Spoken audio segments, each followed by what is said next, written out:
The rain had been falling all afternoon, heavy and merciless, painting the streets of the small town in shades of gray.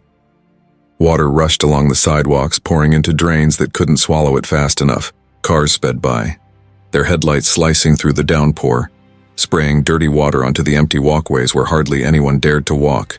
The whole world seemed in a hurry, everyone escaping the storm, everyone except her. Under the weak glow of a flickering lamppost, a young woman sat curled into herself, hugging her knees as though they were the only thing holding her together. She couldn't have been more than 22. Her clothes clung to her thin frame, soaked through, offering no protection from the biting cold. Strands of dark hair stuck to her pale face and her lips trembled as her eyes stared at nothing. Not a shop window, not a passing car, not even the people who rushed by without a second glance. It was the kind of stare that didn't just see emptiness, it had become emptiness. She looked forgotten. And perhaps she truly was. To the world, she was just another stranger, invisible, easily overlooked. People hurried past, shielding themselves with umbrellas, gripping coffee cups, tapping on their phones. Not one of them paused. Not one of them asked why she sat there in the rain, trembling, alone. But there was more to her silence than the weather. You could feel it in the heaviness of her shoulders, in the way she pulled herself tighter as though she was trying to disappear. This wasn't just a girl caught in the storm. This was someone life had beaten down again and again until she no longer knew how to hope. The rainwater pooled around her shoes, but she didn't move. Maybe she didn't have the strength. Maybe she didn't care anymore. To anyone looking closely, she wasn't just shivering from the cold.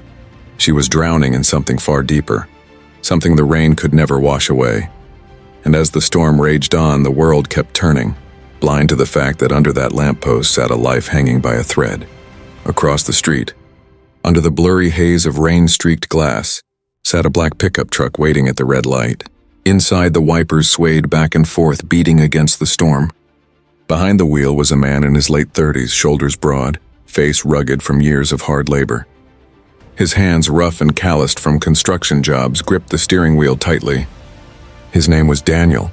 To anyone passing by, he looked like a man who carried the weight of the world quietly, a man who had learned to endure without complaint. But this story was not about Daniel alone. Beside him, in a booster seat, sat his 7-year-old daughter, Emily, a girl with golden curls that danced even in the dim light, and eyes so blue they seemed to shine against the gloom of the storm. She was small, but her presence filled the truck like sunlight breaking through clouds. Unlike her father, she hadn't yet learned to look away from pain. She noticed things, always. Her gaze was fixed on the lonely figure sitting under the lamppost. She pressed her tiny hand against the cold glass of the window, leaving a foggy print as she whispered, almost afraid of her own words. "Daddy, she's all alone." Daniel glanced quickly at the woman, then back at the road. His jaw tightened. He didn't want Emily to see him falter. "It's late, sweetheart," he muttered, trying to sound steady. "We need to get home." But Emily didn't turn away. Her small chest rose and fell with quick, shaky breaths. The girl outside looked so broken, so cold and so forgotten that Emily's heart clenched in a way she didn't understand. Her young voice, trembling now, carried the weight of a plea stronger than any command. "Daddy, please." Daniel gripped the wheel harder, the leather biting into his palms. He told himself it wasn't his responsibility. He had his own battles. Raising a daughter alone after losing his wife 3 years ago had nearly destroyed him. Every day was survival. 2 jobs, long hours, bills stacked on the kitchen counter.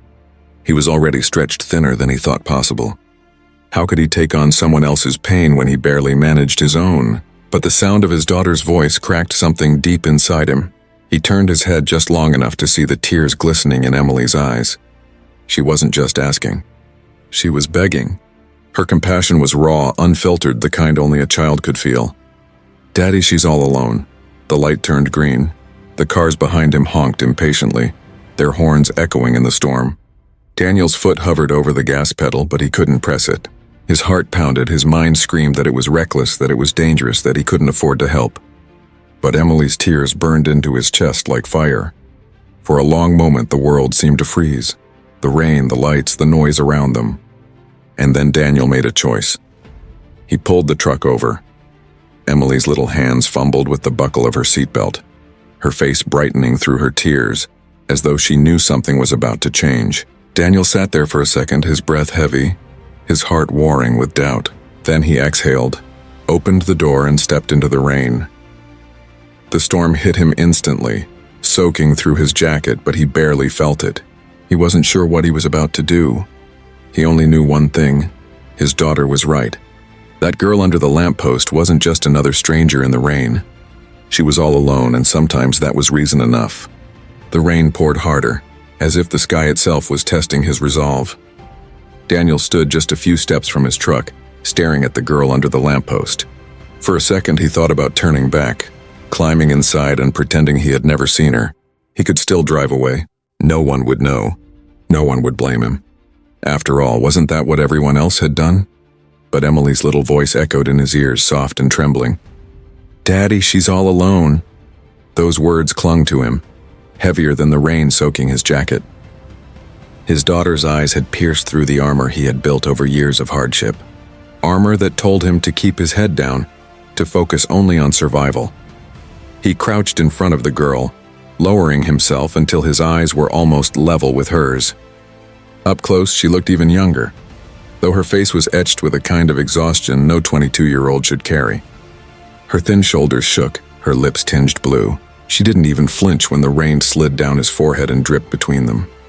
"Hey," Daniel said quietly, almost unsure of his own voice. "You okay?" The girl didn't answer. Her eyes were distant, as if she hadn't even heard him. He wondered if she had gone numb, not just from the cold, but from everything else life had thrown at her. He remembered that look. He had seen it in the mirror once, back when he buried his wife, back when he had almost given up himself. Behind him, the sound of a small splash broke through his thoughts. Emily, clutching her tiny pink umbrella, had run across the street and now stood beside the girl. Without hesitation, she reached out her little hand and touched the stranger's wet fingers. The girl blinked. Slowly, her hollow eyes shifted, meeting Emily's bright blue ones. And in that instant, Daniel saw something he couldn't ignore. A flicker. Not of hope, not yet, but of someone silently begging to be seen. Daniel's chest tightened. He could feel the weight of a decision pressing on him, heavy, suffocating. What was he supposed to do? He had no room in his life for this. He barely kept the lights on at home, barely put food on the table. Every paycheck was split into pieces before it even reached his hands. Rent, groceries, Emily's school supplies, the endless cycle of survival. He couldn't afford kindness, and yet, could he afford not to? He looked at Emily, her small hand gripping the stranger's with the kind of certainty that only children possessed. No hesitation, no judgment, just pure compassion. She wasn't asking anymore. She was telling him with her tears and her trembling voice that walking away was not an option. Inside his chest, fear battled with memory. He thought of the night his wife died, how he sat on the hospital bench, his whole world crumbling, and how invisible he had felt. The world hadn't stopped for his grief.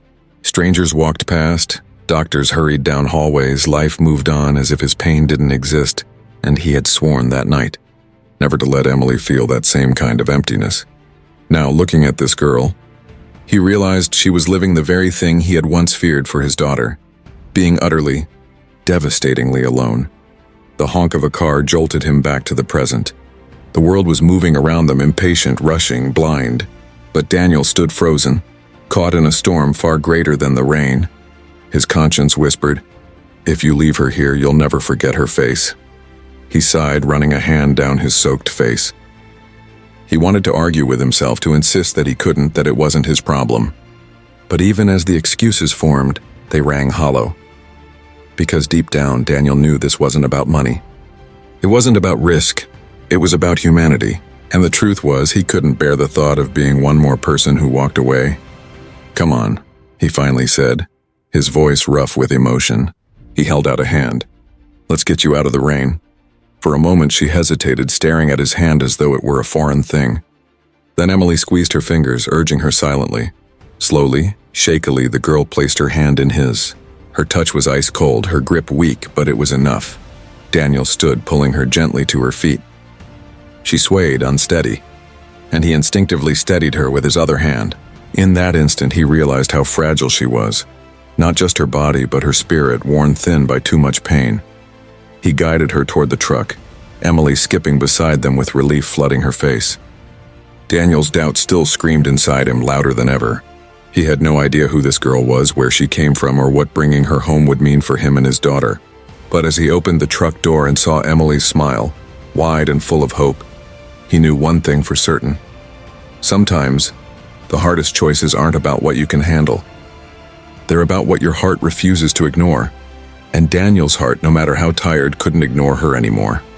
The truck was warm compared to the storm outside, but the girl sat stiffly in the passenger seat, as though even comfort was foreign to her. Water dripped from her clothes, forming small puddles on the floor mat. Emily sat in the back seat, clutching her pink umbrella like a victory prize, her eyes never leaving the girl's face. Daniel drove silently, his eyes on the road but his mind tangled with doubts. Every mile felt heavier than the last. Who was she? What if she was dangerous? What if she made things worse for them? He had spent years building fragile stability for Emily, and now, with one decision, he had invited uncertainty into their lives. Still, when he glanced at the girl, he saw the truth in her posture, the way her shoulders curved inward as if to protect what little was left of her. She wasn't a threat. She was a shadow of someone who had already lost too much. At home, Daniel led her into the kitchen. He handed her a towel, though she barely moved to use it. Emily scampered off and returned with her favorite mug, the one with painted daisies, and carefully placed it in front of the stranger, filled with steaming cocoa. "Here," Emily said softly, her smile shy but insistent. "It'll make you warm." For the first time, the girl blinked with surprise, as if the simple kindness had reached places words couldn't. She wrapped both hands around the mug, though they trembled violently, and lifted it to her lips. The chocolate touched her tongue, and tears welled in her eyes, though she quickly tried to hide them. Daniel noticed. He noticed everything. They ate in near silence that night. Emily, chattering as usual, filled the air with small stories about school and dolls while the girl listened quietly. Every so often she gave the faintest nod, the ghost of a smile tugging at her lips. Daniel studied her carefully. There was fragility in her, yes, but also something else. An exhaustion so deep it seemed stitched into her bones. After Emily went to bed, Daniel sat across from the girl at the kitchen table. The clock ticked loudly, the storm still pounding outside. He finally broke the silence. "What's your name?" Her voice was hoarse, barely above a whisper. "Sarah," he nodded slowly. "I'm Daniel. That's Emily." Sarah lowered her gaze to the table, her fingers tracing the rim of the mug. Daniel could see the battle behind her eyes, the hesitation of someone who hadn't been asked to share her story in a very long time. Finally, words began to tumble out, halting at first, then flowing with the force of years unspoken. She told him about her parents, who died in a car accident when she was 17. The relatives who had taken her in out of duty, not love, making her feel like an intruder in her own family. How she left at 18 to make it on her own, working 2 jobs while trying to study part-time. For a while she believed she could do it, that if she just worked hard enough, she'd build a life worth living. But life had other plans. The diner where she worked closed suddenly, leaving her without income. Rent slipped through her fingers. The apartment she had fought so hard to keep was gone. One by one, the fragile supports holding her life upright collapsed. She had no one to call, nowhere to turn. She slept in bus stations, libraries, anywhere with a roof. Nights blurred into days, her stomach empty more often than full. And finally, the storm drove her onto that street corner, under the lamppost where Daniel and Emily had found her. Her voice cracked as she whispered the part she hadn't wanted to say. "The night before, I almost gave up. I thought maybe if I just stayed in the rain long enough, I'd disappear. No one would even notice." Daniel's throat tightened. He pictured Emily's face if she had grown up to feel that kind of loneliness, if she had ever believed she was invisible to the world. His hands curled into fists under the table, not out of anger at Sarah, but at the cruelty of a world that could abandon someone so completely. Sarah wiped at her eyes quickly, ashamed of the tears. "I'm sorry. You don't need to hear all this." But Daniel shook his head firmly. "No, you don't need to be sorry. Not for telling the truth." For a long moment, silence hung between them. Not uncomfortable silence, but heavy. Filled with the weight of everything Sarah had carried alone, Daniel realized then just how close she had been to vanishing without a sound. How easily she could have been another forgotten name, another face the world passed by without seeing. Emily's soft footsteps padded into the room. She had woken from a dream and now clung sleepily to Sarah's arm. Without hesitation, Sarah wrapped an arm around the little girl, her tears returning silently. And in that fragile embrace, Daniel saw something he hadn't expected. Sarah wasn't just a girl to be pitied. She was someone desperately waiting for proof that she still mattered. That night, as the storm finally began to quiet outside, Daniel made a silent vow. As long as Sarah was under his roof, she would never feel invisible again. The storm had passed by morning, leaving the world washed clean. Sunlight streamed through the curtains, golden and soft, casting long shadows across the wooden floor. For the first time in days, the air smelled fresh, almost hopeful. Sarah stirred awake on the living room couch, wrapped in a quilt that smelled faintly of lavender. For a moment, she didn't know where she was. Then the memories of last night returned. The lamppost, the truck, the cocoa, and the quiet way Daniel had listened as she poured out her heart. Her eyes burned with embarrassment. Why had she told him everything? He was a stranger. Yet strangely, it had felt safe. Safer than she had felt in years. The sound of laughter drifted from the kitchen. Emily's small voice chimed, "Daddy, no, you're stirring it wrong," followed by Daniel's chuckle. Sarah sat up slowly, pulling the quilt tighter. She felt like an intruder in this warmth, as though the life unfolding in the kitchen was a world she had no right to enter. But before she could retreat into herself again, Emily appeared at the doorway, her hair messy from sleep, her smile bright. "You're awake," the little girl exclaimed, running over and grabbing Sarah's hand. "Come. Daddy's making pancakes. Well, trying to." Sarah allowed herself to be tugged into the kitchen, her steps hesitant but guided by Emily's excitement. Daniel looked up as she entered. He gave her a small, almost awkward nod, but there was kindness in his eyes. "Morning," he said simply. "Good morning," Sarah whispered back, her voice uncertain. They ate together at the table, pancakes lopsided but delicious. Emily talked endlessly, filling every pause with stories and questions. "Do you like syrup? What's your favorite color?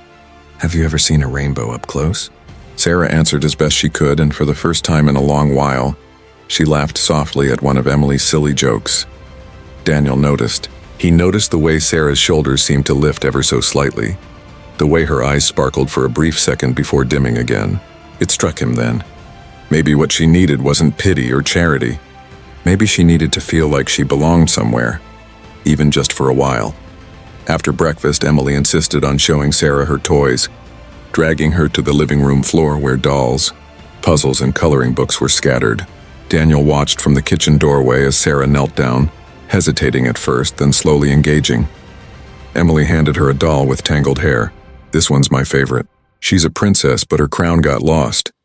Sarah smiled faintly, brushing the doll's hair with her fingers.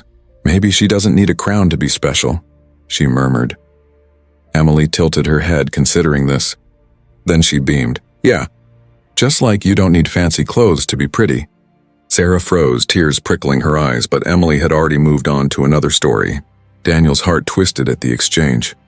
Children, he thought, had a way of speaking truths adults were too blind or too afraid to see. That afternoon, Daniel found Sarah sitting on the back porch, staring at the open sky. He joined her quietly, handing her a steaming mug of tea. "You don't have to stay," Sarah said softly, as if bracing herself for rejection. "I'll leave soon. I don't want to disturb your life." Daniel leaned back in his chair, eyes fixed on the horizon. "Sarah, look. I don't know what tomorrow holds, but last night, my daughter cried for you. She saw something in you I couldn't ignore, and when I heard your story, I realized something." He paused, searching for words. "You don't need a lecture or pity. You need a chance. Maybe this place, maybe we can be that for you." Sarah swallowed hard, her throat tight. "But why? You don't even know me." Daniel's gaze softened. "Because I know what it feels like to lose everything. After my wife passed, people stopped calling. Friends drifted. I felt invisible too. And if someone hadn't reached out to me back then, I don't know if I'd still be here. Sometimes, one hand reaching out is enough to change everything." Sarah looked away, tears slipping down her cheeks silently. For the first time in years, she didn't feel like a burden. She felt seen. The days that followed were small but meaningful. Sarah helped wash dishes, folded laundry, and read bedtime stories to Emily. At first, she did it out of politeness, unsure if she belonged. But soon she found herself humming while cleaning, smiling without realizing it, even daring to dream of tomorrow. One evening, as Emily drifted to sleep with Sarah by her side, Daniel lingered at the doorway. He saw the way Sarah tucked the blanket gently under Emily's chin, the tenderness in her eyes, the silent vow of care she hadn't spoken aloud. When Sarah noticed him, she flushed, embarrassed. "I'm sorry, I didn't mean to overstep." But Daniel only shook his head. "You didn't." Emily hasn't slept this peacefully in months. Sarah's lips trembled. She wanted to say thank you but couldn't find the words, because deep down, she knew it wasn't just Emily who was healing. It was her too. For the first time in years, Sarah didn't feel like she was standing at the edge of the world, ready to fall. Instead, she felt like she was standing at the doorway of something new, a home of second chances. For a few weeks, Sarah began to believe she had found a fragile kind of peace. Every morning she woke to the smell of coffee, the sound of Emily's laughter, and the steady presence of Daniel. She helped around the house, took Emily to school, even started humming songs while washing dishes. For the first time in years, she wasn't merely surviving. She was living, but peace, Sarah knew, was never permanent. It was only a borrowed dream. One late afternoon, as golden light stretched across the porch, there was a sharp knock on the door. Daniel, drying his hands from fixing a leaky sink, went to answer it. When the door swung open, Sarah froze. Standing there was a tall man in a worn leather jacket, his eyes sharp and accusing. His voice carried the weight of recognition and anger. "Sarah." The color drained from her face. She staggered back, nearly dropping the basket of laundry in her arms. Daniel frowned. "Do you know him?" Her throat tightened. "Yes," she whispered. "He's my uncle." The man stepped inside uninvited, his boots heavy against the wooden floor. "You think you can just disappear? Run off without a word? Leave debts behind, leave people wondering if you're dead?" His voice dripped with bitterness. Emily peeked out from behind the couch, sensing the tension, clutching her doll tightly. Daniel placed himself between Sarah and the man, his stance firm. "Lower your voice. There's a child here," the uncle sneered. "So this is where you've been hiding? Playing family while the rest of us clean up your mess?" He jabbed a finger at Sarah. "You owe people, Sarah. You always have. Running away doesn't erase it." Tears welled in her eyes. "I didn't run away. You know what it was like after Mom and Dad died. You treated me like a burden, like a stray dog you never wanted. I left because staying with you was killing me." The man's face hardened. "Don't twist it. You were ungrateful, always asking for more than we could give." Daniel's jaw clenched. "Enough." His voice was low but steady, the kind of voice that carried authority without shouting. "Whatever problems you have with Sarah, you don't bring them here. Not in front of my daughter." The uncle glared at Daniel, then at Sarah. "This isn't over. She can't hide forever." He turned sharply and slammed the door behind him, leaving silence in his wake. Sarah collapsed into the nearest chair, her body trembling. Emily rushed to her side, wrapping small arms around her waist. "Don't cry," Emily whispered. "He can't hurt you. Daddy won't let him." But Sarah knew better. The past had claws, and it didn't let go so easily. That night she sat on the porch alone, staring at the stars. The house behind her glowed with warmth, but inside her heart old fears stirred again. What if her uncle came back? What if he tried to tear apart the one place she finally felt safe? Daniel joined her quietly, setting 2 mugs of tea on the railing. For a long time they sat without speaking. Finally he broke the silence. "Do you want to tell me what that was about?" Sarah's voice cracked. "After my parents died, he took me in. But not out of love. He wanted the little money left from their insurance. He always said I owed him, that I should be grateful. I tried to work, to pay rent, to carry my own weight, but it was never enough. When I lost my job, he called me useless, said I'd always be nothing." She buried her face in her hands. "And maybe he's right. Maybe I'll just ruin your life too." Daniel's chest ached at her words. He leaned forward, his tone fierce but gentle. "Listen to me. You are not useless. You've given Emily laughter again. You've given this house warmth it hasn't had in years. That's not nothing, Sarah, that's everything.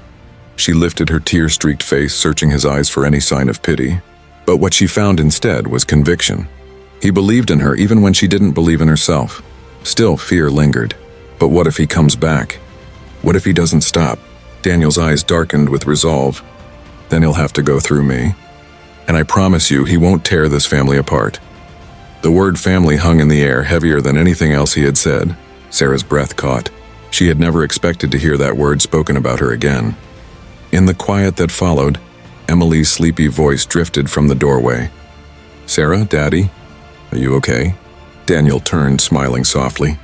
"We're okay, sweetheart. Go back to bed." But Sarah's heart swelled with a mixture of fear and hope. The past had found her, yes. But this time she wasn't facing it alone.